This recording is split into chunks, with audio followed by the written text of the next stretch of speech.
Porque a língua é uma influência maior quando usada para o mal. Vou repetir isso. Porque a língua é uma influência maior quando usada para o mal. Uma boa notícia, gente, vai a carroça.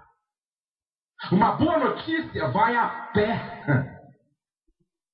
Uma boa notícia demora a chegar. Vocês já observaram como a notícia ruim vai a jato, internet, celular, telefone, fax? Querem ver? Se um de nós aqui orar e o morto ressuscitar, talvez essa notícia não chegue em lugares muito longe. Mas se algum de nós que tem uma certa influência cometer um pecado, um deslize moral, ainda hoje, talvez alguém no Nordeste fique sabendo. Alguém no Sul fique sabendo. Alguém em São Paulo fique sabendo. Sabe por quê? Sabe por quê? Porque a língua é uma influência maior quando usada para o mal. Terceiro, através do uso da língua, espalha-se veneno no corpo de Cristo. Vou repetir. Através da língua, espalha-se veneno no corpo de Cristo. Gente, eu conheço igrejas que estão doentes porque foram envenenadas a partir de uma língua indisciplinada. Eu conheço ministérios que estão envenenados e tudo começou a partir de uma única língua. Muitas conversas vis têm arruinado lares, dividido igrejas e levado ao desespero e à desgraça milhões incontáveis. Preste atenção. Uma pessoa espalhou uma fofoca caluniando um pastor. E foi tão sério o que foi dito que contaminou a igreja, criou um clima de morte no bairro, só para que vocês tenham uma noção da seriedade. O que foi dito foi algo tão grave que a sociedade, junto com alguns da igreja, foram na casa do pastor para linchá-lo. E ele precisou sair da cidade dentro do porta-mala de um carro, pagando por algo que diante de Deus ele era inocente. Agora, escute como isso é sério. Escute como isso é sério. Eu vou terminar depois contando uma outra história para você saber no que deu alguém que fez isso contra um pastor, meu amigo. Número 4. Por que a Bíblia é rica em advertências sobre o uso disciplinado da língua? A qualidade de vida em família depende do que é falado dentro de casa. 1 de Pedro 3:10 diz assim: pois quem quer amar a vida e viver ou ver dias felizes, refreie a sua língua do mal e evite que os seus lábios falem dolosamente. Vou repetir. Quem quer amar a vida e ver dias felizes, Ei, quantos querem amar a vida e viver dias felizes? E ver dias felizes. Levante a mão assim, por favor. Quantos querem? Então a Bíblia diz: coloque um freio na sua língua e evite falar dolosamente. A qualidade de vida em família, e família como igreja, família de amigos, família como instituição divina, depende daquilo que é dito, que é falado dentro do lar. 5. Aí Jesus pega forte. Como eu gostaria de estar falando isso para todas as pessoas da igreja evangélica brasileira. Como eu gostaria de estar falando isso em rede nacional. Sabe por quê? Porque algumas pessoas estão vivendo uma vida desgraçada, debaixo do jugo de Satanás, apesar de estar na igreja, porque a língua usada de forma indisciplinada dá ao diabo legalidade para operar na nossa vida, gente. Aí Jesus vai muito mais longe. Veja, ele diz assim: o destino da tua alma é determinado pelas suas palavras. O destino da sua alma é determinado pelas suas palavras, pelo que sai da sua boca. Mateus 12, verso 36, ele diz assim: mas eu lhes digo que no dia do juízo os homens haverão de dar conta de toda palavra inútil que tiverem falado. Versão NVI, Nova Versão Internacional. Mas eu lhes digo que no dia do juízo os homens haverão de dar conta de toda palavra inútil que tiverem falado. Isso é muito sério. Mas, no verso 37, ele diz assim: porque pelas tuas palavras serás justificado, e pelas tuas palavras serás condenado. Diga para o irmão ao lado: isso é muito sério. Diga para o outro também: isso é muito sério. No dia do juízo, cada um haverá de dar conta de todas as palavras inúteis que disseram.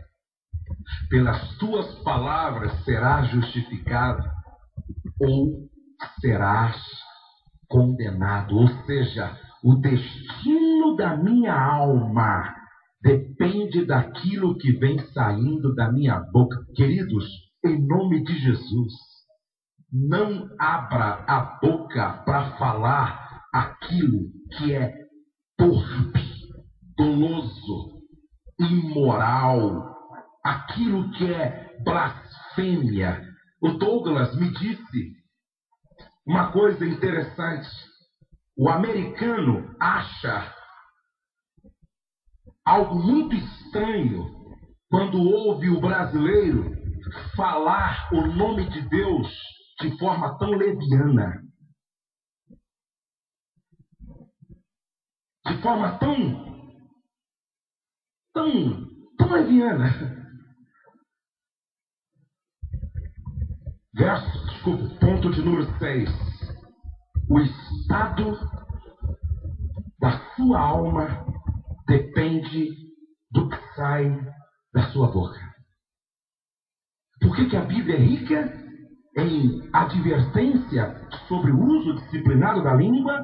Porque o estado da minha alma depende do que sai da minha boca. Provérbios 21 e 23 está escrito: o que guarda a sua boca e a sua língua guarda a sua alma das angústias.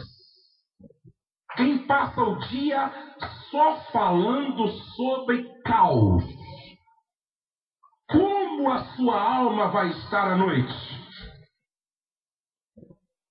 Quem passa o dia só falando aquilo que é destrutivo, negativo, pessimista, prejudicial, vai terminar o dia com a sua alma, o quê?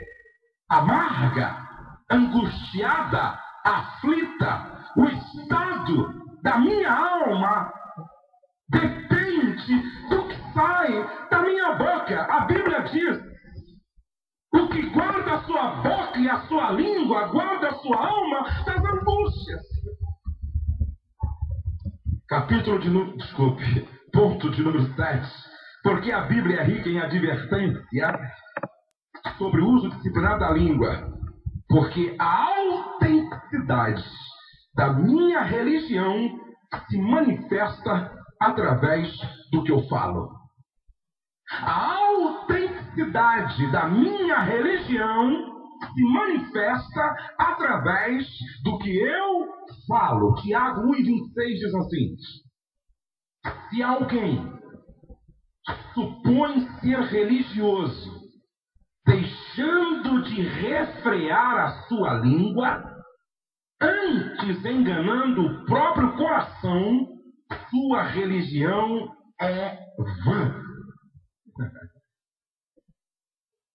Se alguém supõe ser crente, religioso, piedoso, mas não coloca um freio na sua língua, sua religião é uma piada no mundo espiritual para Satanás, gente. O que autentica a minha religião é o uso disciplinado da minha língua. Qualquer manifestação de religiosidade que não é coerente com esse texto da palavra, diz o texto, sua religião, sua fé, sua religiosidade é vã. Ponto de número 8. Interessante. O que sai da minha boca pode gerar uma psicologia de morte ou de vida. Provérbios 18, 21. O que sai da sua boca pode produzir morte ou pode produzir vida. Vamos dar aqui alguns exemplos. Está em Provérbios 18, 21. A morte e a vida estão no poder da língua. Diga para a pessoa ao lado: sua língua pode ser uma poderosa arma destrutiva. Ei, vocês sabiam que já houve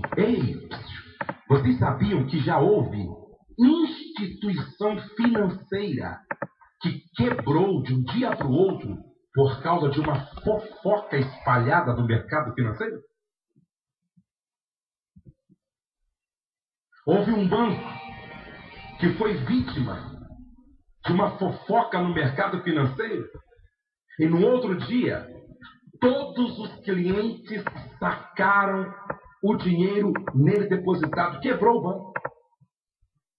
Vocês sabiam que por causa de uma fofoca, o ministério desestabilizou uma liderança que até então era muito forte? Ei, a Bíblia está dizendo que o que sai da minha boca pode estar gerando morte ou pode estar gerando o quê? Vida. Quantas vezes o marido mata, assassina a autoimagem da mulher, sua esposa, ministrando palavras de morte? Quantas vezes os pais geram uma psicologia de morte em relação ao futuro de sucesso dos filhos, ministrando palavras de morte? Exemplo: seu burro, não vai dar para nada. Diga, morte.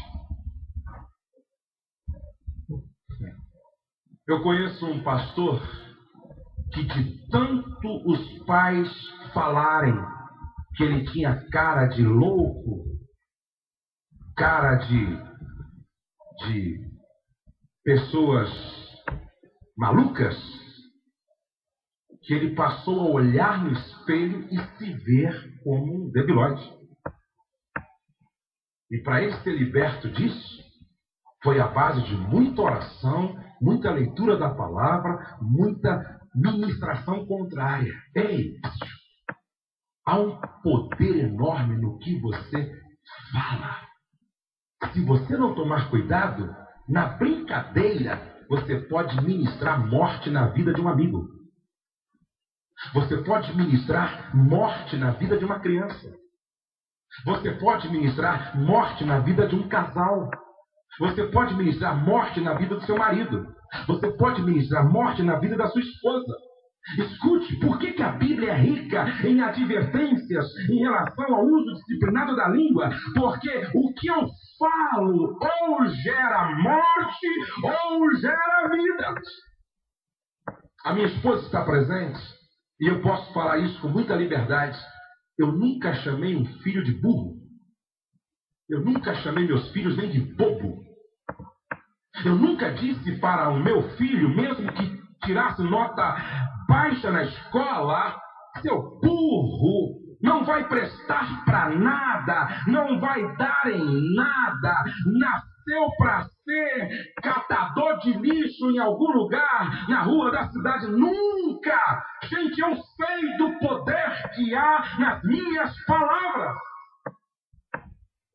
Quando aquele homem disse para Jesus, diga apenas uma palavra e o meu criado sarará. A Bíblia diz que tudo foi criado a partir da palavra. Há poder no que você fala para criar ou para destruir, gente. Quantas pessoas estão brincando de jogar palavras nos amigos, nas crianças, nos adolescentes? Parece um gay. Um pai nunca deveria lançar esta palavra de destruição sobre um filho. Parece um gay. Está parecendo uma lésbica, sapatão. São palavras de morte, gente. A Bíblia diz que a boca do justo tem que ser manancial de vida.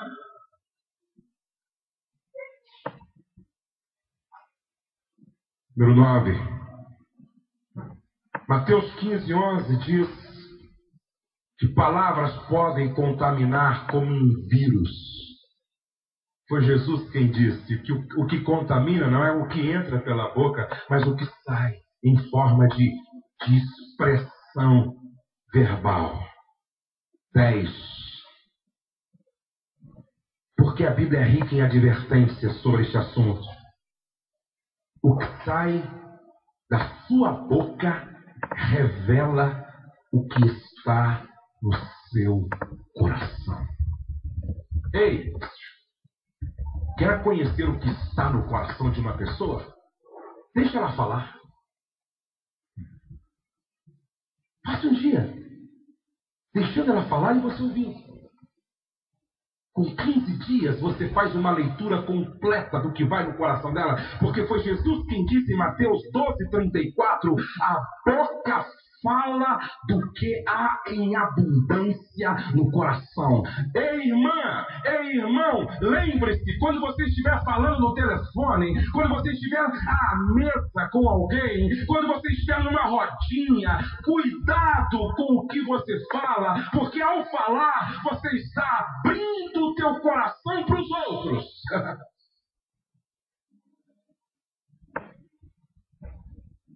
Eu fico muito preocupado quando ouço uma pessoa falando muito de outras pessoas com as quais se relacionam, porque numa outra rodinha vai estar falando de mim também. Escute o que eu estou te dizendo. Toda vez que você ouvir uma pessoa falando, tenha isso em mente. Ela está colocando para fora o que há no coração dela. Diga isso comigo. A boca fala do que se tem em abundância no coração. Número 11 e último. Por que a Bíblia é rica em advertências sobre o uso disciplinado da língua? O que sai da sua boca pode ser bênção ou maldição. Vamos lá? Vamos dizer juntos? O que sai da minha boca? Vamos lá? O que sai da minha boca pode ser ou maldição. Me lembram? Isso está em Tiago 3:10. O próprio Tiago disse que de uma mesma boca pode sair ou bênção ou maldição. Me lembro que eu ouvi uma história de uma filha que se casou e a mãe dela lançou sobre o casamento dela uma maldição.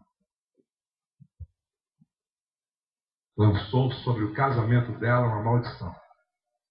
E ela disse que desde o primeiro dia que ela entrou no seu quarto, ela sentiu a presença de demônios opressores.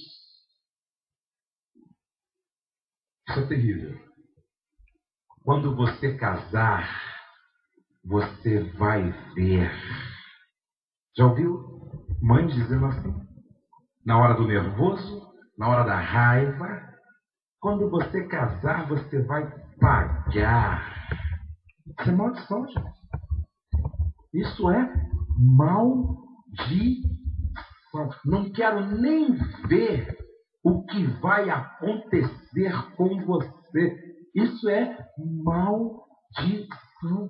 Um pai, na hora da raiva, ele pegou a filha beijando sensualmente o namorado na boca. E a filha era uma adolescente, 16 anos, sei lá, 17 anos. E ele tinha assim aquela coisa de pai super protetor, e que a filha dele era santa, e que ele era o super pai, e que a filha jamais faria isso. E quando ele pegou a filha de surpresa, beijando o namorado na boca, ele com muita raiva disse: sua prostituta!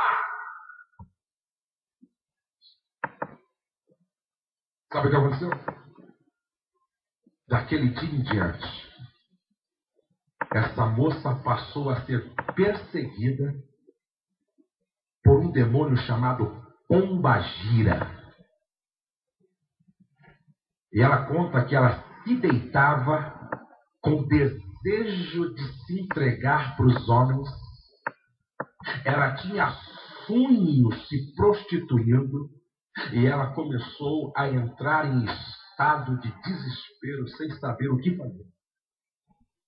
Até que um dia, no templo, ela ouviu uma palavra como esta, em que Deus poderia transformar a maldição em bênção se ela cresce.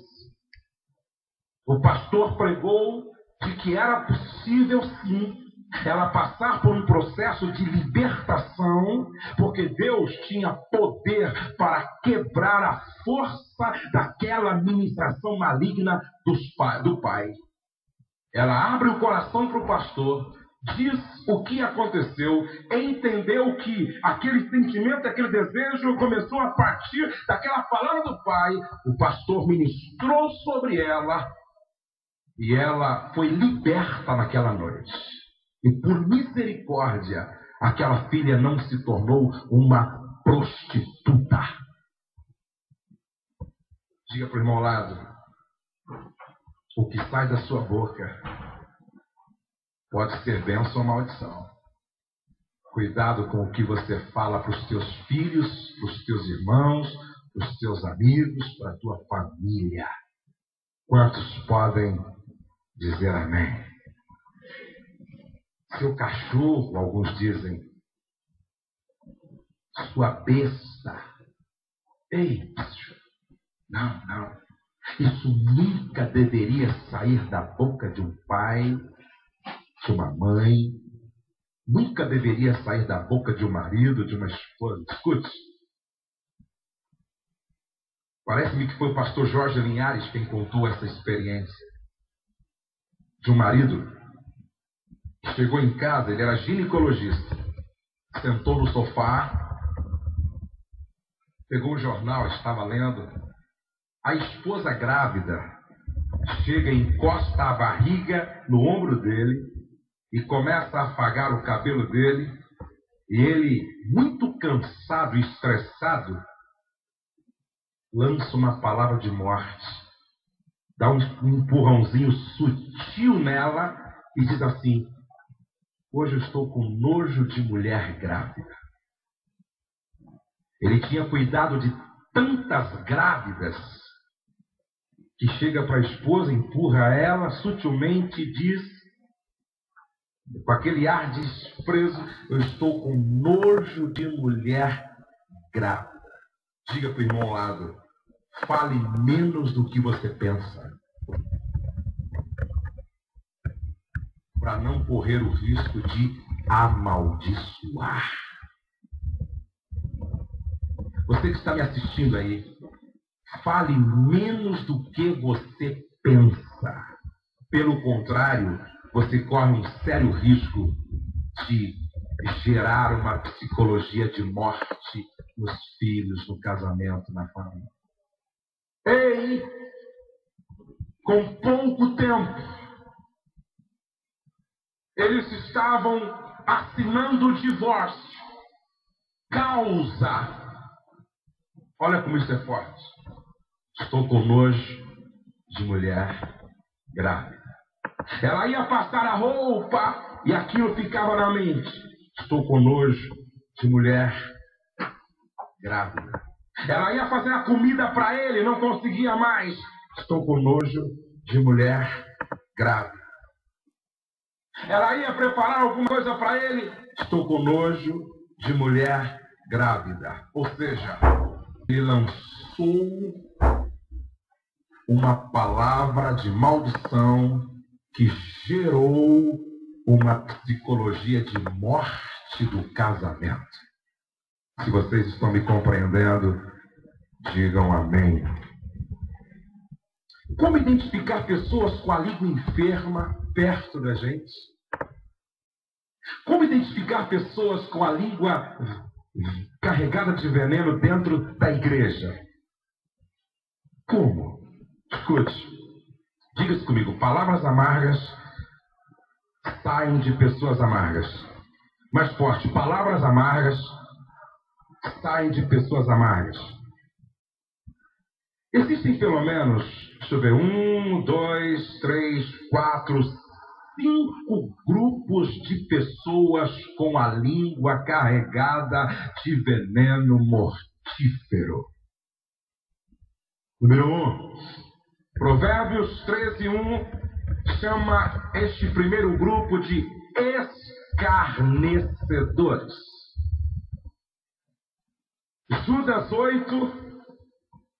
Judas, verso 8, porque só tem um capítulo, chama o segundo grupo de os difamadores. E é interessante que no Salmo 41:7, o terceiro grupo é chamado de o cochichador. Conhece esse grupo? Aqueles que cochicham assim, ao pé do ouvido. O quarto grupo, Êxodo 23:1, chama de falsa. É o grupo das testemunhas falsas. 1 de Pedro 4:15 chama o quinto grupo de intrometidos. Espero que vocês não façam parte de nenhum desses grupos. Seja apenas de caráter preventivo. Qual é o primeiro grupo? Mais forte, qual é o primeiro grupo? Veja o que está escrito em Judas, capítulo de número 1. É único, capítulo único, verso de número 17 e o verso 18. Vós, porém, amados, lembrai-vos das palavras anteriormente proferidas pelos apóstolos de nosso Senhor Jesus Cristo, os quais vos diziam: no último tempo haverá escarnecedores, andando segundo as suas ímpias paixões. São estes os que promovem divisões sensuais, que não têm o Espírito. Qual é o nome do primeiro grupo? Diga comigo: escarnecedores. Agora segura aí, por favor. Eu acho que algumas coisas você nunca mais vai falar. Alguns comentários você nunca mais vai fazer. Sabe quem são estes? São os que usam a aparência dos outros para construir suas piadas maldosas. Sabe quem são estes? São os que usam os defeitos físicos dos outros para construir suas piadinhas de mau gosto. Brincam com a orelha defeituosa. Brincam com o problema na mão do outro. Brincam maldosamente na hora errada, de forma errada, com a calvície do outro, expondo a vergonha. Isso é escarnecer. Sabe quem são estes? São os que vêm à igreja e se esquecem de adorar, comendo aquilo que Deus coloca na mesa para se alimentar das migalhas cheias de poeira que cai no chão. São os que conseguem ver o aparelho, o instrumento desafinado, consegue perceber a voz. Às vezes a voz que desafinou um pouco são aqueles que conseguem anotar todos os erros de português. São os que conseguem ir no banheiro e perceber tudo o que está fora do lugar. São os que vêm à casa de Deus e voltam para casa com um relatório de tudo que não estava certo no lugar, afinado, organizado, e ele se esqueceu de adorar, se esqueceu de ouvir o que Deus estava dizendo ao coração dele, foi para casa faminto, vazio, na carne, no osso, no tutano, escarnecendo. E Judas já dizia: nos últimos dias vão surgir escarnecedores, inspirados pela sua própria carnalidade. Cuidado com eles. Segundo grupo, quais são? Diga: os difamadores. Diga: difamadores. Verso 8 de Judas diz assim: ora, estes, da mesma sorte, quais sonhadores alucinados, não só contaminam a carne, como rejeitam o governo e difamam. Diga: difamam. Mais forte: difamam. Você sabe o que é difamar? Diga: tirar a boa fama. Vamos lá? Tirar a boa fama. Você conhece alguém que, quando você chega para esta pessoa e diz: olha, aquele irmão, como Deus está usando ele? Aí o difamador diz assim: ele até fez um bom trabalho e as pessoas estão gostando, porém, você sabe o que aconteceu com ele há 2 anos atrás? E aí começa publicamente tirar o quê? A boa fama. Difamar, gente, é caluniar. Agora eu conto o que eu disse que iria contar para vocês. uma jovem na cidade de Cruz Alta, no Rio Grande do Sul. Isso aconteceu com meu amigo pastor Alaino. Essa jovem simplesmente se rebelou contra o pastor, não sei por qual motivo, e saiu visitando todas as congregações, caluniando o pastor em rodinhas, difamando, inventando histórias, expondo o pastor publicamente. Um dia, o pastor está em casa e ele foi chamado às pressas. E ele corre até a casa dessa irmã. E lá chegando, a irmã estava acamada. E ela diz: pastor, eu te chamei aqui chorando para te pedir perdão. Eu quero que o senhor me perdoa. O pastor disse: você está perdoado, irmão. Por quê? Porque eu fui a responsável em espalhar em todas as congregações histórias que não são verdadeiras. Eu fiz rodinhas e eu te difamei, eu te caluniei. E Deus disse para mim que a disciplina dele para mim é me recolher hoje. Eu não vou para o inferno, mas hoje, ele disse, terminou o meu tempo na terra. O pastor disse: que isso? Não, irmã, a irmã, por minha causa, não vai morrer, não. A irmã está perdoada, eu vou ler a palavra, vou orar por você, a irmã não vai morrer. Ela disse: pastor, Deus disse que é disciplina dele. Não, a irmã não vai morrer. Amoroso, orou por ela, leu a palavra, ministrou perdão, liberou perdão, despediu dela. Passe bem, irmã, a irmã não vai morrer. E ele me contou isso, ele foi para casa. Quando ele chegou em casa, o telefone tocou. Pastor, aqui é da casa de fulana de tal. Ela acabou de partir para a eternidade. Não sei se foi em São Paulo. Um outro homem difamou a igreja, o ministério e o pastor. Esse homem morreu de uma forma monstruosa. Na ânsia da morte, ele colocou uns 20 centímetros de língua para fora. Algo que assustou, apavorou e desesperou a família, e ninguém queria entrar no lugar porque não era gente, parecia um monstro.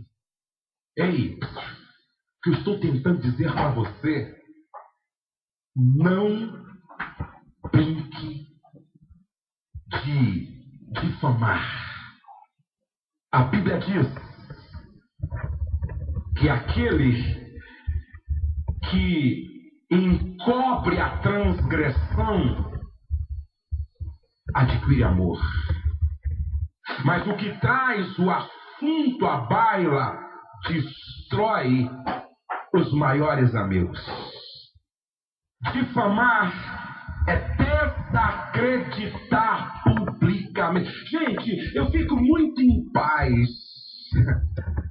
Eu já vi aqui nesta cidade algumas pessoas pagar um alto preço por falar a meu respeito coisas que não eram verdade.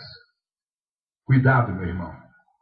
Muito cuidado. E essa é a pergunta. Ei, quantos são pais aqui? Levante a mão. Quantos são pais? Que imagem da igreja você está passando para os seus filhos nas conversas na hora do almoço? Nas conversas na sala? Ei, que tipo de conversa sobre a igreja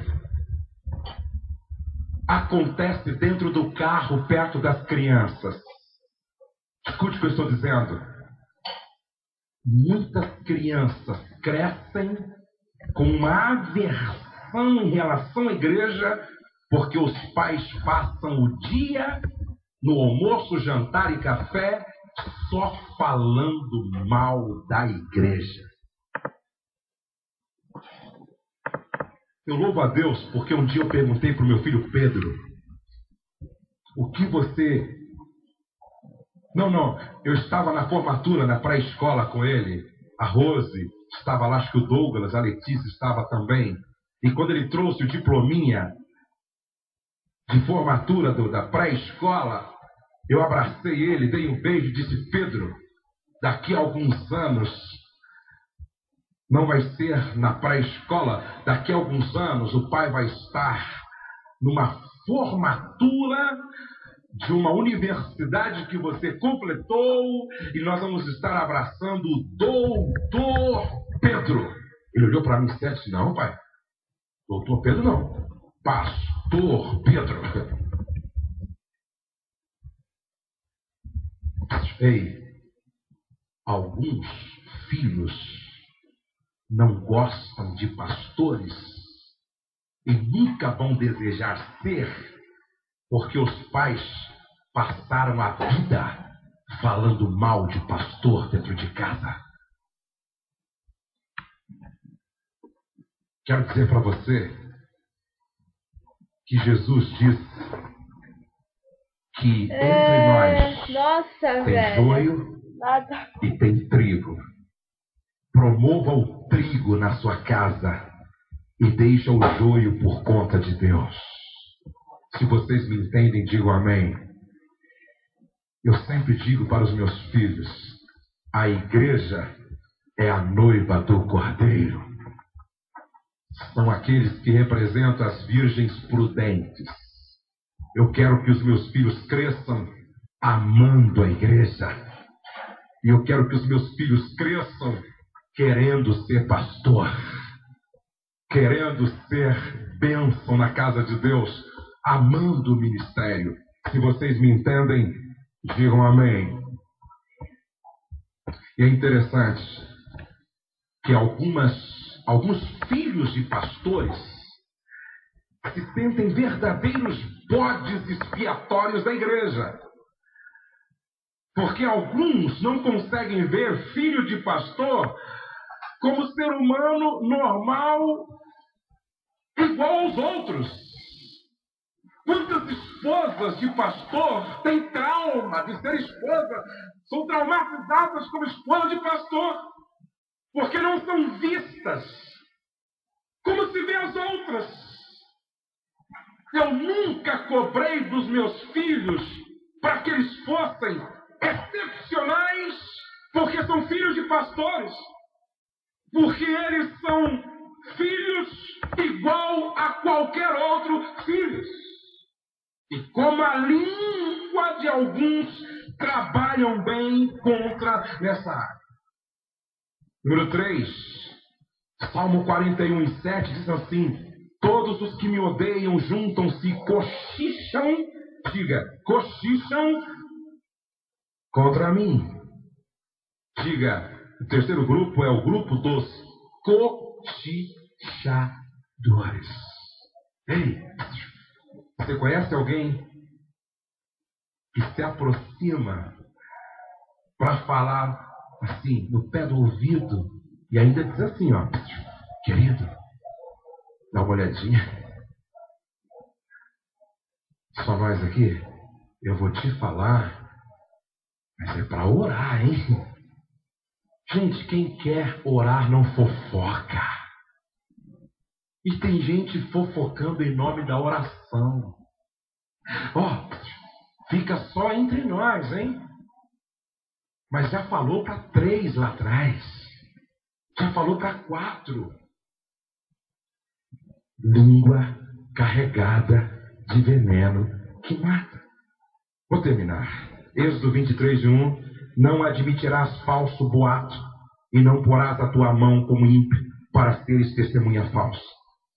O intrometido. 1 de Pedro 4:15. Se algum de vocês sofre, que não seja como assassino, ladrão, criminoso ou como quem se intromete em negócios alheios, e numa outra versão está abelhudos. E a Bíblia diz que quem se mete em questões alheias é como pegar um cachorro brabo pela orelha. E aqui eu tinha aqui uma relação grande, mas eu vou deixar para uma outra oportunidade e gostaria apenas de passar a vocês o remédio para a cura da língua venenosa. Um tema agradável, não é? Sugestivo. O remédio para a cura da língua venenosa. Diga para o irmão ao lado, esse remédio é bom, hein? Vamos tomar ele. Esse remédio é bom. Provérbios 4:23. Número 1. Reconheça que a indisciplina da língua é um problema de coração. Escute. A indisciplina da língua é um problema do coração. Número 2. Confesse os seus pecados na área da língua. Vamos fazer uma análise retrospectiva. O que você falou durante esses últimos 30 dias? Qual o comentário que você fez que tirou a boa fama de alguém? Qual foi a pessoa que você falou de forma maldosa? Ei, qual palavra você lançou em algum motorista que te fechou? Se Deus não tiver misericórdia, ele vai ter problema amanhã.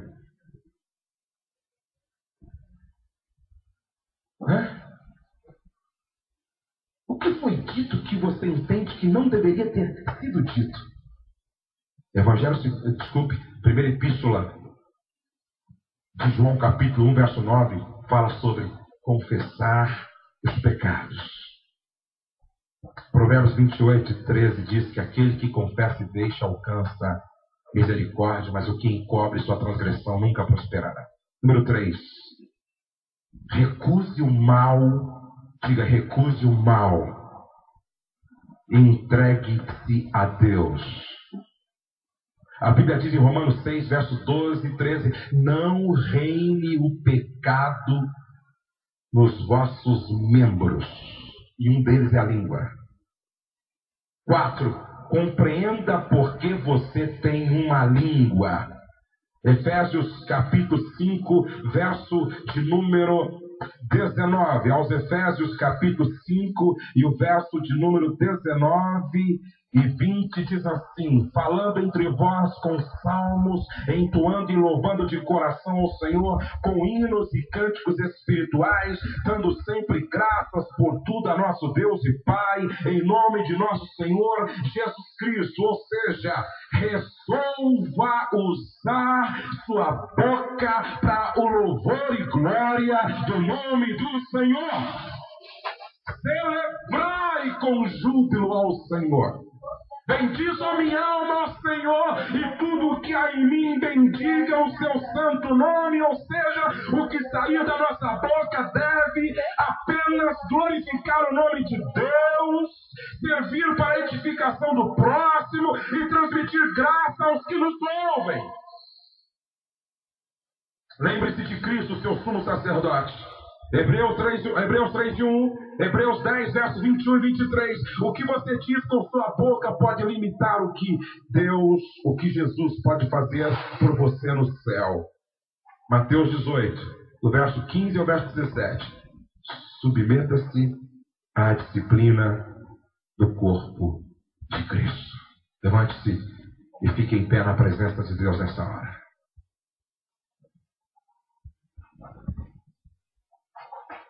Um casal havia se casado e eles estavam morando num lugar que a janela dava acesso para o quintal da vizinha, a janela da cozinha.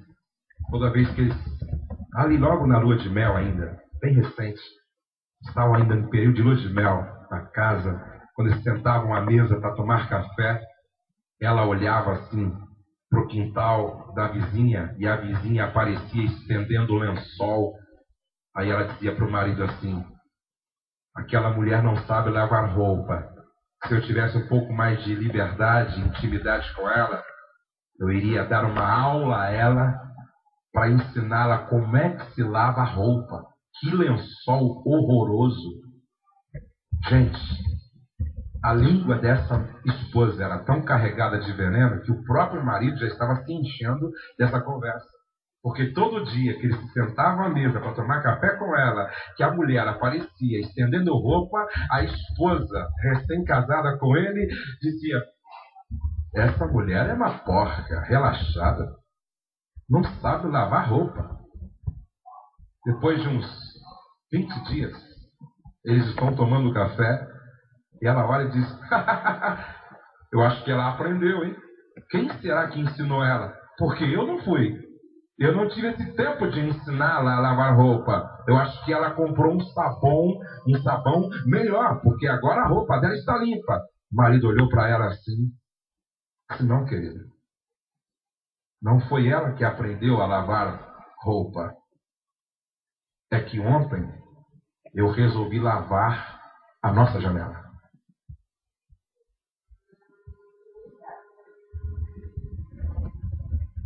Se você anda falando muito das pessoas, chegou o tempo de você lavar a janela do teu coração. Eu vou repetir. Língua indisciplinada revela sujeira na janela da nossa alma. Quando esta palavra que a Bíblia chama de água, que lava, passa nas janelas do nosso coração, consequentemente muda a nossa conversa. Muda o conteúdo daquilo que nós falamos. Quantos hoje quer se colocar diante de Deus dizendo: perdoa, Senhor, todas as palavras que eu disse que não deveria ter dito. Perdoa toda a ministração maligna, displicente. Perdoa toda a conversa improdutiva, toda fala destrutiva. Me perdoa. Eu quero entregar minha língua ao controle do Espírito Santo. Eu quero que minha boca seja manancial de vida. Eu quero melhorar.